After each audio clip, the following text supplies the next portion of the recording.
அனைவருக்கும் வணக்கம். இப்போ சமீப காலமா ஏதோ எப்ஸ்டீன்ஸ் ஃபைல் அப்படிங்கிற பேர்ல நம்மளுடைய பாரத பிரதமருக்கு எதிரா ஒரு மிகப்பெரிய விமர்சன வழிகள் போயிட்டே இருக்கு.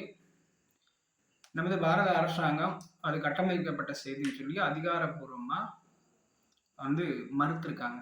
இது நடந்துட்டு இருக்க விஷயம். இந்த ஃபைல் உண்மையா அப்படின்னா எல்லாருக்கும் நான் சொல்றது கொஞ்சம் சங்கடமா இருக்கும். அவங்கவுங்க வீட்டுல பெண்கள் இருக்காங்க. எல்லார் வீட்லயும் பெண்கள் இருக்காங்க. உங்க வீட்டு பொம்பளை நடத்த கெட்டவன்னு சொன்னா நம்புவோமா? சரி, அப்படியே நம்புனாலும் அதுக்கு ஆதாரம் கேட்போமா? ஆதாரம் கேட்டா அப்படி சொல்லக்கூடிய நம் வீட்டு பெண்களை பற்றி தவறான செய்தி சொல்லக்கூடிய ஒரு துஷ்டன் இல்ல அந்த ஒரு ரோட்ல வளைவுல ஒரு முக்கல எப்பவுமே அவங்க பொம்பளை ஆளுங்க நிற்பாங்க. அங்க நிக்கிறவங்க எல்லாருமே தப்பான பொம்பளைங்க, நடத்த கெட்டவங்க, உங்க வீட்டு பொம்பளை அங்கேதான் நின்றுச்சு அப்படின்னு சொன்னா நம்ம ஏத்துக்குவோமா? ஏத்துக்குவோமா? ஏத்துக்க மாட்டோம்ல. சொன்ன வாய அடிச்சு உடைச்சிடும்.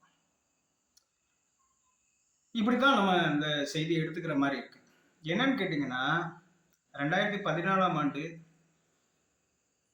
முன்பு 2012லே இந்த நாட்டினுடைய பிரதமராக பாரதிய ஜனதா கட்சியினுடைய வேட்பாளராக குஜராத்தின் முதலமைச்சர் மோடி அவர்கள் பிரதமர் வேட்பாளராக அறிவிப்பதற்கான சாத்தியக்கூறுகள் இருக்கு என்று தெரிந்து கொண்ட எதிர்கட்சிகள் குஜராத் இனப்படுகொலைக்கு மோடி ஒருவரே காரணம், அதனால் எந்த நாட்டிலும் இந்த குறிப்பிட்ட முதலமைச்சரை நீங்க விசா கொடுக்க கூடாதுன்னு சொல்லி இங்க இருக்க கேடுகிட்ட காங்கிரஸ்காரங்க உட்பட திமுக காரங்க உட்பட எல்லா பயிலும் கையெழுத்து போட்டு ஒவ்வொரு நாட்டுக்கும் அனுப்பலாம். நரேந்திர மோடி இனப்படுகொலை செய்தவர், மத வெறியர் அப்படின்னு சொல்லிட்டு. இந்த மாதிரி கூத்து எந்த நாட்டிலும் நடக்காது. ஆனா இந்த இந்தியாவில, இந்த பாரத தேசத்துல அப்படி ஒரு கேடுகிட்ட வேலையா காங்கிரஸ் தலைமையிலான அந்த கேடுகட்ட அரசியல் கட்சிகள் செய்தது. அதற்கு பிறகு அதெல்லாம் முறியடித்து இன்றைக்கு பிரதமராகி இன்றைக்கு 12வது ஆண்டுல அடி எடுத்து வச்சு போயிட்டு இருக்காரு. இதுக்கிடையில் நிறைய விஷயங்கள் போயிட்டு இருக்கு. ராகுல் காந்தி என்கின்ற ஒரு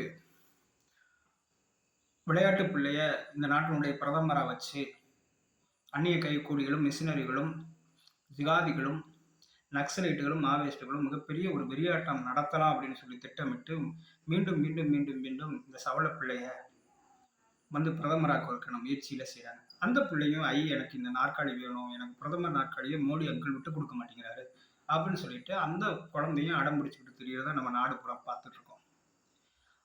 அந்த மனநோயாளிய பிரதமர் ஆக்கணும் அப்படின்ற நோக்கத்துக்காக பாரதத்தில் மிகப்பெரிய சதி திட்டங்களை தொடர்ந்து குறிப்பிடுகிறார். அரசாங்கத்துக்கு எதிராக இந்த நாட்டுக்கு எதிராக இப்படி தொடர்ச்சியா பண்ணிட்டு இருக்காங்க. அமெரிக்காவின் உளவு பிரிவான சிஏஏ என்கின்ற ஒரு நாசக்கார கும்பல் ஒவ்வொரு செயல் திட்டத்தையும் உருவாக்கி அவங்களுடைய ஏஜெண்டுகள் மூலமாக இந்தியாவில் அமுல்படுத்தும் போது ஒவ்வொரு முறையும் பாரத அரசாங்கத்தினுடைய அதிகாரிகள் அதை தடுத்து நிறுத்துறாங்க. அதை தாண்டி சிஏஏவுடைய செயல்பாடுகள் இந்த நாட்டுக்கு வெளியே பாரதத்துக்கு எதிராக செயல்படக்கூடிய ஏஜெண்டுகளை கூட போய் அவங்க தடுத்து நிறுத்தி போராடி அதில் வெற்றியும் கண்டு கொண்டிருக்கிறது பாரத அரசாங்கம், அதன் அதிகாரிகள். பப்பு என்று சொல்லி நம்ம விமர்சனம் செய்யறோம் ராகுல் காந்தி. அவர் பப்பு அப்படின்னா விளையாட்டு பிள்ளைன்னு நம்ம சொல்றோம், ஆனா ரொம்ப சீரியஸான ஆளுங்க அந்த ஆளு. சமீபத்துல வெனிசுலா அதிபரை அமெரிக்கா தூக்கிட்டு போய் கைது பண்ணி அந்த நாட்டை தன்னோட அதிகாரத்தின் கீழே வருது அப்படின்னு சொல்லி அடையாளப்படுத்திக்கிடுச்சு அமெரிக்கா. அந்த நிகழ்ச்சிக்கு அப்புறம் ஓப்பனா அமெரிக்கா இராணுவம் அதே போல் இந்தியாவில் பாரத பிரதமரை கைது செய்து கைய வேண்டும் என்று வேண்டுகோள் விடுத்த ஒரு கேடுகட்ட அயோக்கியன் ராகுல் காந்தி. ஆதாரம் சமூக வலைதளங்கள்ல ஆதாரத்தை பார்த்துக்கணும். இவருடைய நோக்கம் என்ன? எவன் எக்கேடுகிட்டு போனாலும் அதை பத்தி நமக்கு கவலை கிடையாது.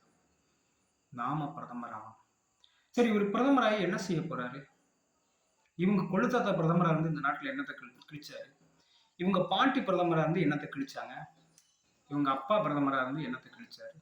இல்ல இவங்க அம்மா சோனியா சோனியாவுடைய பொம்மை ஆட்சி 10 ஆண்டுகள்ல மன்மோகன் சிங் என்னத்த கிழிச்சிங்க? ஊழல் தவிர பெருசா ஒண்ணும் பண்ணல. அதெல்லாம் ஒரு பக்கம் இருந்தாலும் இந்த நாட்டில் ஜென்சி போராட்டத்தை தூண்டிவிட வேண்டும். காலிஸ்தான் பயங்கரவாதிகளை தூண்டிவிட்டு மிகப்பெரிய அளவில் செங்கோட்டை வரை வந்து மிகப்பெரிய அளவில் கலவரம் செய்ய வேண்டும். அதில் ஏதாவது ஒரு அரசியல் லாபம் காண வேண்டும்.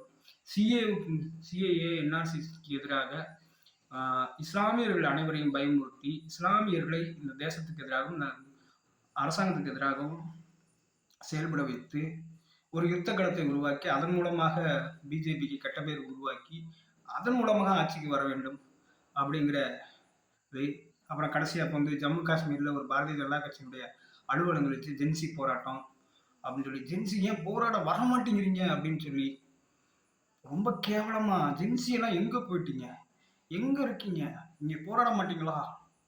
ஏன்னா இளைஞர்கள் பூரா அடிச்சு ரோட்ல உருண்டு செத்து ரத்த வெள்ளத்துல நீ ஆட்சிக்கு வரணும் அப்படிங்கிற கெட்ட எண்ணத்தை தவிர இந்த ராகுல் காந்தி அண்ட் கும்பலுக்கு வேற எந்த சிந்தனையும் இருக்க முடியாது.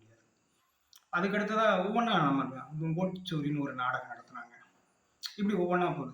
இந்த டூல் கிட்ன்ற ஒரு வார்த்தை வந்து நம்ம இப்போ சமீப காலமாக இந்த 6 மாசத்துல நிறைய பேர் மறந்துட்டோம். ஒரு செயல் திட்டத்தை உருவாக்குவாங்க, அதை ஒரு ஆவணப்படமாவோ அல்லது குறும்படமாவோ தயார் செஞ்சு அதோட தொடர்பு இதை லிங்க்னு சொல்லுவோம் இல்லையா, ஆன்லைன் லிங்க், அதை வந்து ஒரு குறிப்பிட்ட நபர்களுக்கு அனுப்பிச்சு வைப்பாங்க. அந்த செய்தியை வந்து பரப்புறது மட்டும்தான் அந்த குறிப்பிட்ட நபர்களுடைய வேலை. அவங்களுக்கு பேர் தான் அந்த டூல் கிட் அப்படிங்கிற சொல்லுது. அவங்க கொடுக்குற செய்தியை இவங்க மிகைப்படுத்தாமல் இவங்க மறைக்காம முழுசா அந்த மக்களுக்கு கொண்டு போய் அது உண்மையா இருக்க வாய்ப்பே இல்லை. அப்படிப்பட்ட டூல் கிட்டுகளுடைய பரிணாம வளர்ச்சி தான் அந்த இப்ப வந்து பாரத பிரதமரை பத்தி இழிவா பேசிக்கிட்டு இருக்கக்கூடிய ஒரு பரிமாணம். இது சரி, நீங்க எப்படா சொல்ற, உனக்கு என்ன அவ்வளவு பெரிய அறிவாளியா நீ அப்படின்னு நீங்க கேட்கலாம். நான் வந்து சமூக வலைதளங்களை அரசியல் ரீதியா நம்ம அடிக்கடி நம்ம வந்து நான் வந்து குறிப்பிட்ட முறையில நான் வந்து நம்ம தலைவர்கள் பேசக்கூடிய பேச்சை விட நம்முடைய எதிர் சித்தாந்தவாதிகள் பேசக்கூடிய பேச்சை வந்து அதிகமா கவனிக்கக்கூடியவன் என்ற முறையில சமூக வலைதளங்கள்ல வலையொலி நடத்தக்கூடிய கும்பல்கள் ஒரு சில தமிழ்நாட்டில் குறைஞ்சது ஒரு 30 யூடியூப் சேனல் இருக்கு. சிசிஎம் அப்படின்னு சொல்லிட்டு, அப்புறம் ஏபிபி நாடு, ஒன் இந்தியா, இந்த மாதிரி நிறைய சேனல் இருக்கு. ஜிகாதிகளும் நடத்துறாங்க, மிஷினரி கும்பலும் நடக்குது, இது போக கம்யூனிஸ்ட் ஆதாரிகளும் நடத்துறாங்க. இந்த குறிப்பிட்ட வலையொலிகளில் இந்த டூல் கிட் எப்பெல்லாம் வருமோ அது எல்லாமே ஒரே நேரத்தில் அந்த செய்தி மிகைப்படுத்தப்படாமல் சரிசமமா ஒவ்வொரு யூடியூப் சேனல்லையும் கரெக்டா போய் சேர்ந்து அது பொதுமக்களுக்கு விநியோகம் செஞ்சுட்டு இருக்காங்க. இப்ப அதே போல ஒரு விஷயம் இன்னைக்கு ஓடிட்டு இருக்கு. யாரோ ஒரு குற்றவாளி வந்து ஏதோ குழந்தைகளை பாலியல் தொழிலுக்காக வந்து இது பண்ணா பெரிய பெரிய ஆளுகளை வச்சு அப்படின்னு சொல்லி ஜெயிலில் போட்டானுங்க. அவனுக்கு ஏதோ ஒரு நோய் வந்து ஏதோ ஒன்று செத்து போயிட்டான். இது 2017 நடந்தது. 2017க்கு அப்புறம் இன்றைக்கு கிட்டத்தட்ட 7 வருடம் முடிந்த பிறகு இன்றைக்கு அவனுடைய ஆவணங்கள் எல்லாம் நாங்கள் கைப்பற்றிருக்கோம், அதெல்லாம் காட்சிப்படுத்துறோம்னு சொல்லி அமெரிக்கா அவனுடைய பாதுகாப்புத்துறை நாங்கள் வச்சு காட்சிப்படுத்துறோம்னு சொல்லி அதை வந்து வச்சாங்களாம். அதுல வந்து மோடியுடைய பெயர் இருக்கா அப்படின்னு சொல்லி இன்னைக்கு அதை வந்து ஒரு பிரம்மாண்டமா எடுத்து இன்னைக்கு பேசிட்டு இருக்காங்க. நல்லா கவனிங்க, இது எல்லாமே இன்னைக்கு பரபரப்பா பேசிட்டு இருந்தாலும் குறிப்பிட்ட ராகுல் காந்தி கும்பல் இந்த விஷயத்தை பேசல. ஆனா அவர் வந்து முன்னாள் ராணுவ தளபதி திரு ராவணே அவர்கள் எழுதியதாக ஒரு நூலில் எழுதியிருப்பதாக சொல்லி பாராளுமன்றத்தில் ஒரு குழப்பத்தை உண்டு பண்ணிட்டு இருக்காரு. இந்த செய்தி அவர் தொடர, ஏன்னா நீங்க இந்த வேலையை பார்த்துங்க, நான் வேற வேலையை பார்த்துக்கிறேன், எப்படியும் நரேந்திர மோடி இமேஜை உடைச்சே ஆகணும் அப்படின்னு சொல்லிட்டு இவனுங்க அங்க சுத்தி இங்க சுத்தி எங்க வருவான்னா பாரதிய ஜனதா கட்சியும் RSS தலைவர்கள் மீதும் இவங்களை வந்து நேர்மையால ஜெயிக்க முடியாது. ஊழல் பண்ணிட்டாங்கன்னு சொல்லி எல்லாம் ஒண்ணு பண்ண முடியாது, ஏன்னா பண்ண மாட்டாங்க.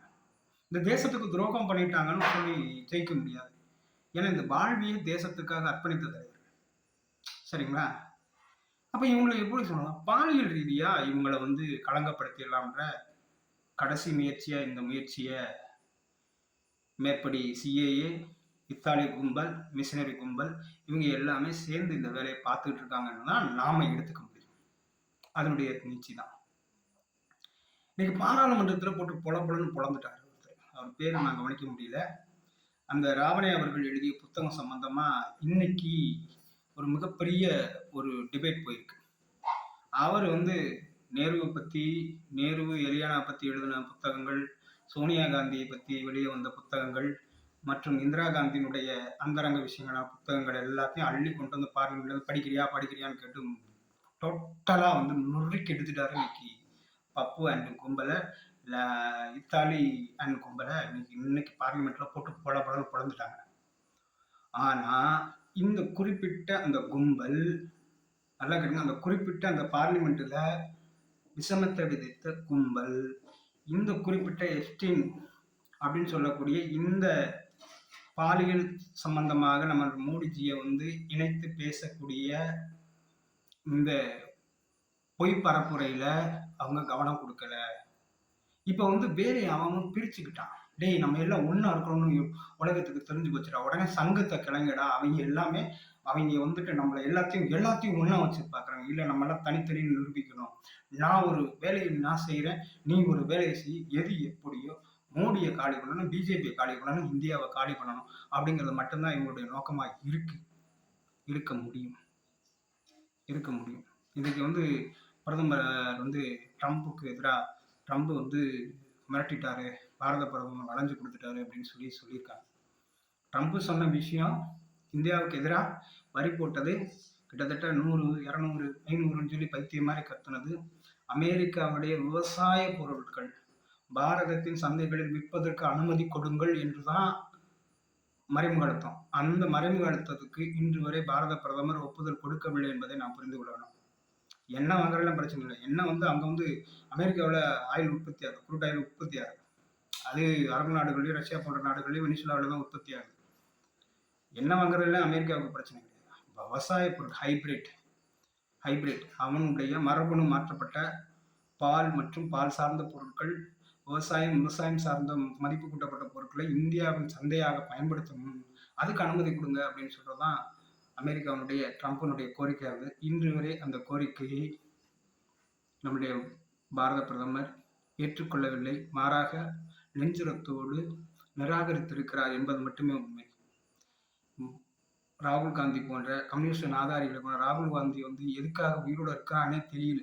இந்த நாட்டுல நான் பிரதமர் ஆகணும், அது மட்டும்தான் அவரோட உயிர் வாழ்நாள் லட்சியம். சரி, லட்சியத்தை நீ நிறைவேற்றி பிரதமராக என்ன செய்ய போற? ஒண்ணுமே செய்ய மாட்டாங்க. அவங்க பார்த்துக்குவாங்க. யார் பார்த்துக்குவோம்? அமெரிக்கா பார்த்துக்கும், இத்தாலி பார்த்துக்கும், இங்கிட்டு சீனா பார்த்துக்கும், இங்கிட்டு பங்களாதேஷ் கூட பார்த்துக்கும், இங்கிட்டு பாகிஸ்தான் கூட பார்த்துக்குவோம். அவங்க வேலையை நிம்மதியாக செய்வாங்க. ஆனால் நான் பாட்டுக்கு பாரத பிரதமர் சுத்துவேங்க அப்படிங்கிறது மட்டும்தான் ராகுல் காந்தியுடைய லட்சியமா இருக்கு. இந்த தேசம் பாதுகாப்பற்றவர்கள் கைகளில் இனிமேல் எந்த சூழலையும் போய்விடாது என்பது மட்டும்தான் உண்மை. வருங்காலத்தில் நாம் அதை பார்க்கத்தான் போகிறோம்.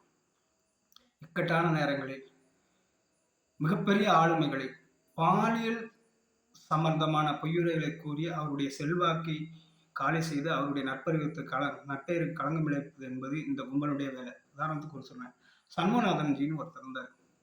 அசாமனுடைய கவர்னரா இருந்தாங்க சண்முகநாதன்ஜி. நிறைய பேருக்கு தெரியும்னு நினைக்கிறேன். அவர் வந்து கவர்னரா இருக்கும்போது ஒரு பெண் வந்து அவர் மேல பாலியல் புகார் கொடுத்தாங்க. அப்போ உடனே நம்மளும் கொஞ்சம் ரோசக்காரங்க, என் மேல கேஸ் முடிச்சியா, நான் இந்த கேஸ்ல நான் எதை தப்பு பண்ண நிரூபிச்சுட்டு தான் நான் வருவேன்னு சொல்லி ரிசைன் பண்ணிட்டு வந்தார். அந்த வழக்கு முடிஞ்ச உடனே அந்த பொண்ணு சொன்னது பொய்ன்னு சொல்லிட்டு நிரூபணமாகி அந்த வழக்குல வெற்றி பெற்றுட்டாரு. சரிங்களா? இவர் அவசரப்பட்டதுனால பதவி போச்சு. ஆனா அந்த பொய் சொன்ன பொண்ணுக்கு என்ன தண்டனை அப்படிங்கிறத நீங்க சமூக வலைதளங்கள்ல வந்து அந்த வழக்கு சம்பந்தப்பட்ட விவரங்கள்ல வலைதளங்கள்ல போய் நீங்க பாருங்க. சுத்தி நீங்க வந்து பாலியல் ரீதியான, உதாரணத்துக்கு நம்ம முன்னாள் கவர்னர், தமிழக ஆளுநர் பன்வாரிலால், அவர் கூட ஒரு 55-60 வயசு ஆயா சொன்ன ஒரு கேள்வியும், ஓ குட் பேபி ஏதோ ஒன்று சொல்லியிருக்காரு, பரவாயில்ல என் மகள மாதிரி நல்லா கேள்வி கேட்குறமா, வெரி குட் அப்படின்னு சொல்லிட்டு சும்மா லைட்டா அப்படி தட்டினதுக்கு ஐயோ படிச்சுட்டாரு, கையை பிடிச்சிட்டாரு, அப்படியே கையை பிடிச்சாலே எனக்கு எல்லாமே நான் வந்து இதாயிட்டேன் அப்படி இப்படின்னு சொல்லிட்டு கவர்னருக்கு எதிராக மிகப்பெரிய கூப்பாடு போட்டது இந்த கும்பல். அதே கும்பல் தான் இன்னைக்கு பாரத பிரதமரை நோக்கி கை நீட்டி இருக்கிறது. நாம் இந்த நேரங்கள்ல நம் பாரத பிரதமருக்கு ஆதரவாக நிற்போம் என்பதை தாண்டி, அவருக்கு ஆதரவா நாடு இருக்கு. அதை தாண்டி இந்த தேச துரோக கும்பலுக்கு எதிராக மக்கள் எப்போதும் விழிப்போடு இருக்க வேண்டும். மக்களை விழிப்படைய செய்யக்கூடிய பணியை நாம் செய்ய வேண்டும். நாம் களத்தில் சென்று மக்களுக்கு உண்மைகளை எடுத்துரைப்போம் என்று நான் என் நண்பர்கள் எல்லாத்தையும்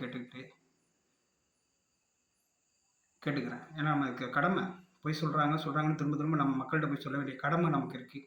நம்ம அதை வருங்காலங்களில் செய்வோம். நன்றி, வணக்கம். பாரத் மாதா கி ஜெய்.